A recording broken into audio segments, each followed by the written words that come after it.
At 11:43 p.m., she sent her final text message. It said, "I'm home. By sunrise, she was dead." No screams were heard.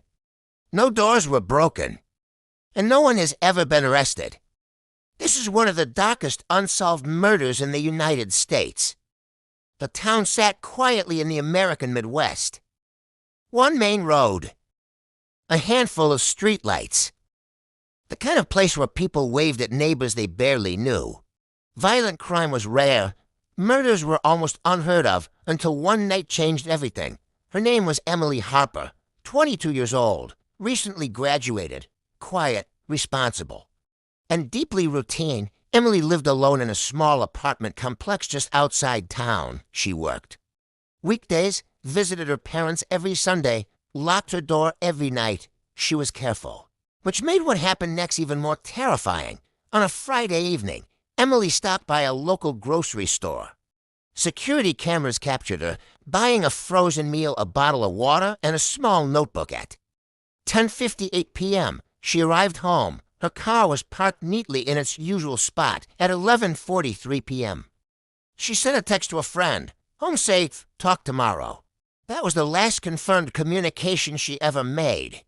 The next morning, Emily didn't show up for work.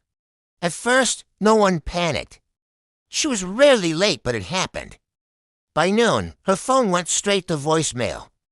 By evening, her parents drove to her apartment. Her car was still there. Her door was locked.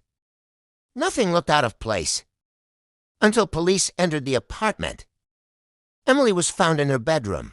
The lights were off, the bed was neatly made, her body lay on the floor beside it. There was no sign of forced entry, no overturned furniture, no broken windows. It looked calm. Investigators quickly realized something was wrong. There were no defensive wounds, no clear murder weapon, no obvious motive. The autopsy revealed she had been killed hours after arriving home, meaning someone was likely inside the apartment with her, or let in willingly. Neighbors were questioned. No one heard yelling, no arguments, no sounds of struggle. One neighbor reported hearing footsteps around midnight. Another mentioned a door closing softly. Nothing else. Whoever did this didn't rush. They didn't panic. They left quietly. Police noticed. Something small but important. Emily's notebook was gone. Friends said she used it to write thoughts, reminders, and personal notes. It was never recovered.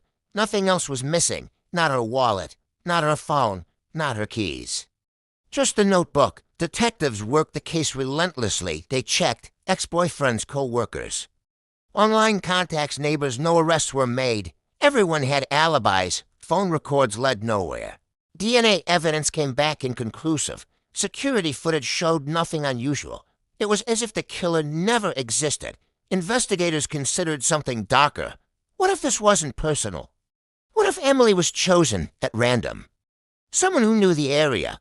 Someone who understood routines. Someone who knew how to disappear. Someone who had done this before. Months passed, then years. Evidence degraded.